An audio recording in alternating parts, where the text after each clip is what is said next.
walking in now, it will be tough. The last day be sad. I think he's going to hit me the last day. My family's going to be there. I will know it's the end. For sure I will cry. I'm not even going to pretend that I'm not going to. My heart doesn't want to stop, but my brain tells me I'm 52 and if I like to finish on the top, I think this is the right time. I've loved it, every second of it. It's very hard to let go when you've been doing this for 30 odd years. I have to prepare myself for it. Yeah, one of the greatest jockeys world horse racing has ever seen, Frenkie Dettori, in his final year in the saddle at 52 years old. We're back to talk horse racing now. There was an unexpected result in the first of the 3 Group 1 events, the Queen Anne Stakes, on the opening day of the Royal Ascot 5-day festival in Berkshire, England. The 4-year-old colt, Triple Time, denied top jockey Frenkie Dettori a dream start to his final Royal Ascot appearance. Dettori is retiring at the end of the current season. He was aboard the highly fancied 11-4 second favourite Inspiral, but was slowest out of the stalls. And the 33-1 long shot Triple Time with Neil Callan in the saddle took advantage and won a close race. And they're off and raced. So get underway with the Queen Anne Stakes, a reasonably level line. Inspiral held up early, and they're splitting into 2 groups early on, with Light Infantry leading 5 over there in the hoop colours with Lusail, Berkshire Shadow. They're being joined by a few of the others now, and indeed it's only going to be Triple Time and Chindit who are left alone in the centre of the racecourse. Light Infantry on the front end, far side in the hoop colours with Berkshire Shadow the grey and Lusail in the silver colours. Triple Time is racing keenly down the centre of the racecourse and carting himself. Light Infantry has the lead. Inspiral on the left-hand side with Berkshire Shadow, then Modern Games, Angel Blur, Native Trail and Cash, and it's Triple Time who leads with 2 furlongs to go. Inspiral on the left-hand side, then Light Infantry, Modern Games and Chindit both trying to close. Triple Time at a big price still has the lead. Frenkie Dettori on Inspiral throws down the challenge. Modern Games gets going, but it's late in the day. Inspiral over on the far side. Triple Time not lying down. The 2 of them have the Queen Anne between them. Triple Time back at Inspiral and gets up to win. What a gutsy success, Neil Callan and Kevin Ryan. Triple Time beat Inspiral, Light Infantry, Modern Games, Angel Blur in Hong Kong, but this is his 6th Royal Ascot success. And a super Triple Time has run down Inspiral in the final 50 yards. Inspiral certainly got alongside, maybe even just narrowly ahead, but at the line, as they drifted over to the far side, there was a neck between them. And Triple Time has won for Kevin Ryan and Neil Callan. Yeah, Inspiral was the second favourite at 11-4 under Frenkie Dettori. The favourite Modern Games was actually outside of the top 3. I think he was 4th or 5th. But maybe the slow into stride or slowly out of the starting gates effect worked against Inspiral, as that horse lost only by a neck to Triple Time. But Neil Callan, very vigorous in the saddle there, holding off Frenkie Dettori, who was busy coming through on the inside. Now, the 52-year-old suffered another defeat, this time in the St James's Palace Stakes, as a 3-year-old colt, Paddington, ridden by Ryan Moore, powered home to win the battle of the 2,000 Guineas Heroes. Dettori finished 2nd aboard Chaldean. Chaldean stopping his head again there. And they jump away. Royal Scotsman's rider grabbed hold and settled. Chaldean, Frenkie Dettori anxious to keep that inside position and has pushed up, and along with Isaac Shelby, Galeron and Indestructible, set a reasonably brisk pace. Paddington is just behind them at this stage. Cicero's Gift and Mustabshire. Royal Scotsman was held up right at the back on the inside of Charin as they climbed through the first quarter mile. So out in the lead, it is Chaldean, who has the advantage. Indestructible in 2nd as they pass the 6. Isaac Shelby, Galeron, and Paddington just posted 3 wide ahead of Mustabshire.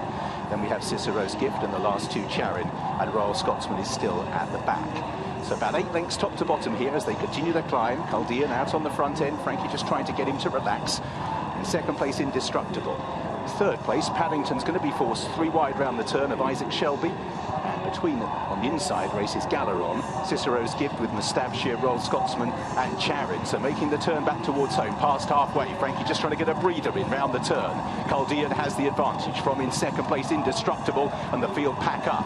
In 3rd, towards the outside, is Paddington. Then behind these is Galeron. Pushed along is Isaac Shelby, Mustabshire still towards the back, and right at the back, Royal Scotsman is still weighted with. Chaldean has committed with 2 furlongs to go. Has the advantage. Paddington, it's the clash of the Guineas. winners. Racing clear from in third place, Indestructible, then Charin and Mustabshir, and it's Paddington that's taken over. Paddington moves to the lead in the St James's Palace and goes a length and a half clear from Caldean. Charin is back in third place, but it is Paddington who stamps himself decisively as the leading 3-year-old miler comes up and wins the St James's Palace, going away.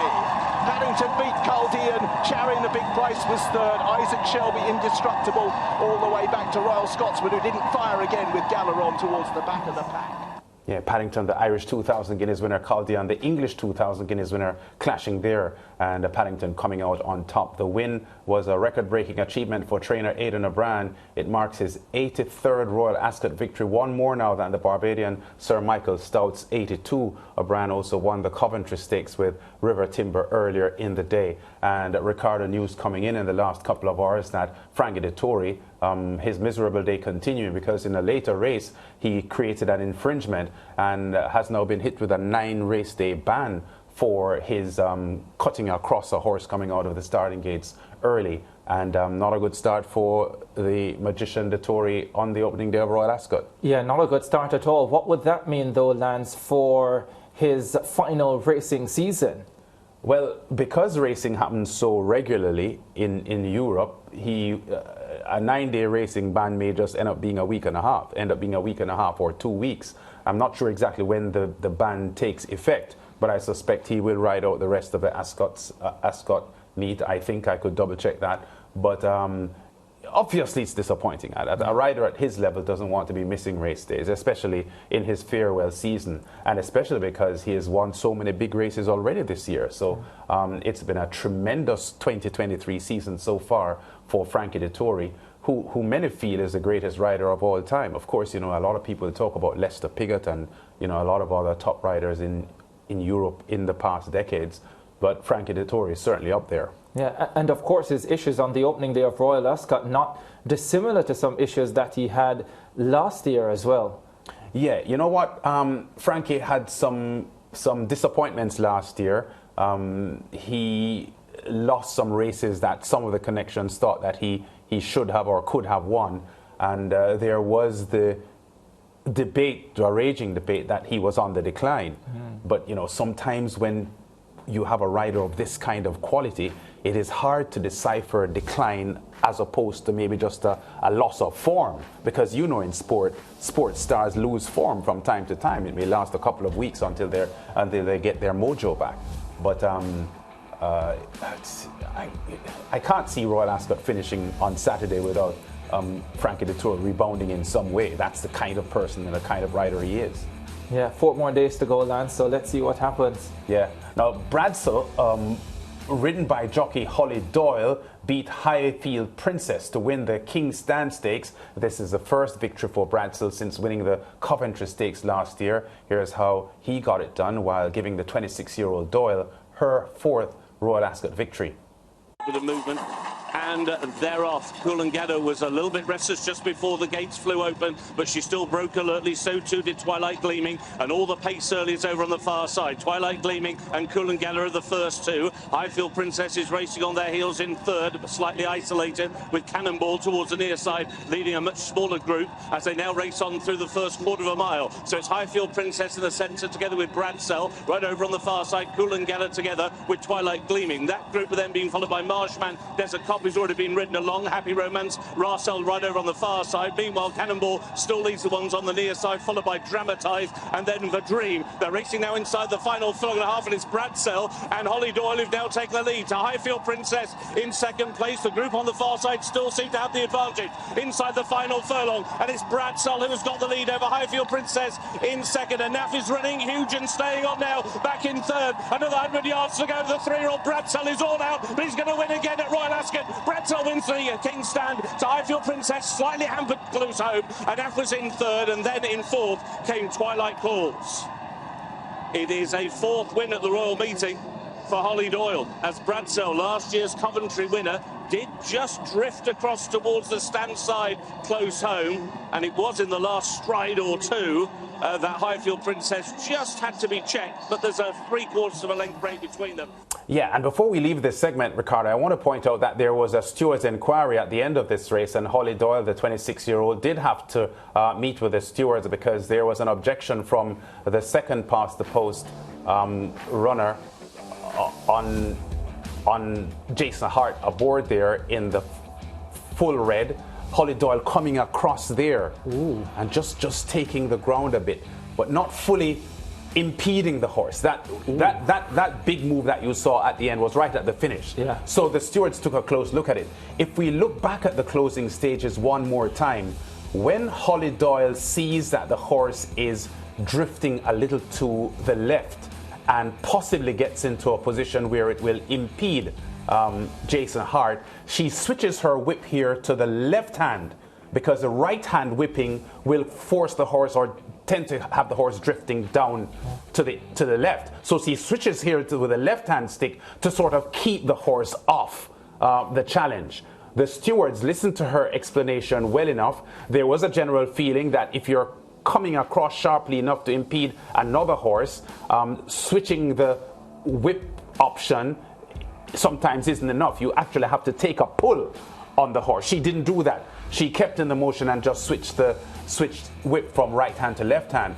But at the end of the day, what the stewards would have considered, Ricardo, is if this incident prevented the second horse from winning the race, and when they took all the factors into consideration, both their own assessment of what happened, Holly Doyle's explanation, Jason Hart's explanation, they were satisfied that Highfield Princess still would not have won. So Holly Doyle gets the race here. Do you think they got it right, Lance? I think so. I understand Jason Hart feeling upset, because the first thing he said when he finished the race and was interviewed is that he says his horse was intimidated. Yeah. His horse was intimidated by Bradsell coming across. And intimidation is by itself a reason why a horse can be disqualified, if it is the intimidation impeded the horse enough.